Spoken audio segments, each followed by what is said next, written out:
এই দিদি, কই রে? কোথায় গেলি দিদি? এই দিদি। ও মা গো মা, এই চল একটু ঘুরে আসি। কই রে দিদি? এই দেখ তোর বৌমাকে নিয়ে এসছি রে।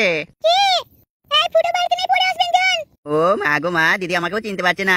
এই আমি রে। এই দিদি, আমি রতন। আই দেখবি, আয় তোর বৌমা রত্নাকে নিয়ে এসেছি রে।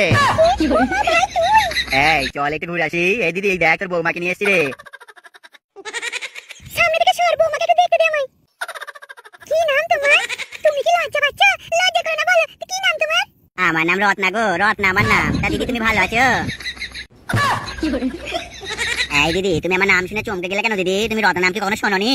ভাই, এই চল একটু ঘুরে আসি। হ্যাঁ দিদি বল। ইয়ে মানে বৌমার গলাটা একটু কেমন লাগছে না? এই দিদি, তোর বৌমা রত্না রে খুব ভালো গানও গাইতে জানে। শুনবি নাকি একটা গান? ও মা, তাই নাকি? তুমি গানও গাইতে পারো? কই একটা গান শুনি দেখি। এই চল একটু ঘুরে আসি। এই রত্না, দিদিকে একটা গান শোনাও গো, তোমার পছন্দের গানটা শোনাও।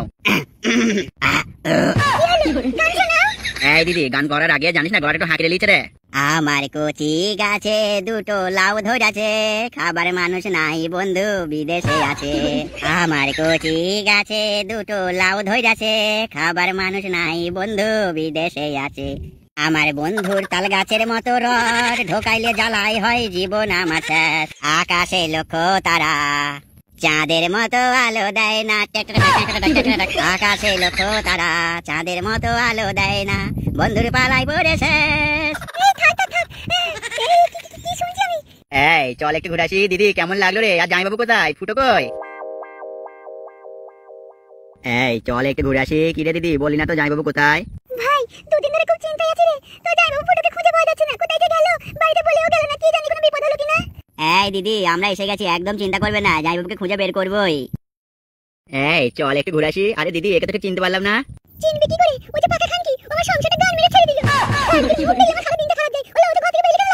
হ্যাঁ, বুড়ো রোড সাথে ঢুকে শুয়ে থাক। এই চল একটু ঘুরে আসি। এই দিদি, এটা কে? আমার শ্বশুর বাড়িতে কাজের লোক রেখেছিল। তারপর শ্বশুর বানালি নিয়ে, শ্বশুর বানালি নিয়ে এখন বলে শ্বশুরকে বিয়ে করব। ও মা গো মা, তোমার তো খুব বুদ্ধি।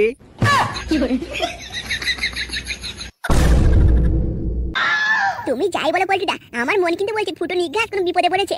তুই মারা কি করে বুঝলি ফুটো বিপদে পড়েছে? ফুটো তো এটা হতে পারে কোনো বৌদির ব্লাউজের কি সায়াতে মুখ বুঝে শুয়ে আছে। তুই সবসময় এমন করে বলিস না তো। হ্যাঁ মারা, সত্যি কথা বললেই দোষ। আমি বিশ্বাস করি না ফুটো কোনো বিপদে পড়েছে। ও নিশ্চয়ই কোনো বৌদির সায়ায় মুখ বুঝে শুয়ে আছে। না পল্টুদা, তোমরা যে যাই বলো, আমার কিন্তু একদম ভালো লাগছে না ব্যাপারটা। ফুটো নিশ্চয়ই কোনো বিপদে পড়েছে। না হলে ফুটো একবার না একবার আসতো। আজকে 2-3 দিন হয়ে গেল আসেনি। ওর বাড়িতেও খোঁজ নিয়েছি, কাকু বললো কিছু জানি না। আবার এদিকে বৌদিও বললো না না, 2 দিন হলো কোনো খোঁজ পাইনি। কি যে ওর হলো। আমার কথা বিশ্বাস কর, ফুটো নিশ্চয়ই কোনো বৌদির সাথে পক পক করছে, এর থেকে আর বেশি কিছু হয়নি। আচ্ছা ফটকে, তুই এত জোর দিয়ে কিভাবে বলছিস যে ফুটো কোনো বৌদির সাথে পকপক করছে? আরে ওকে চিনতে কি আর বাকি আছে রে? ও যেখানে বৌদি সেখানেই ও থাকবে। ফুটোকে যদি কোনো বৌদি সায়া জাঙ্গিয়া ব্লাউজ নিন্দে সে জলটা দেয়, সে জলটাই ও খেয়ে নেবে। ও এত বৌদি ভাবছে। ওর কোনো বিপদ হবে আমি বিশ্বাস করি না। ও নিশ্চয়ই কোনো বৌদির সাথে মুখ বুঝে শুয়ে আছে।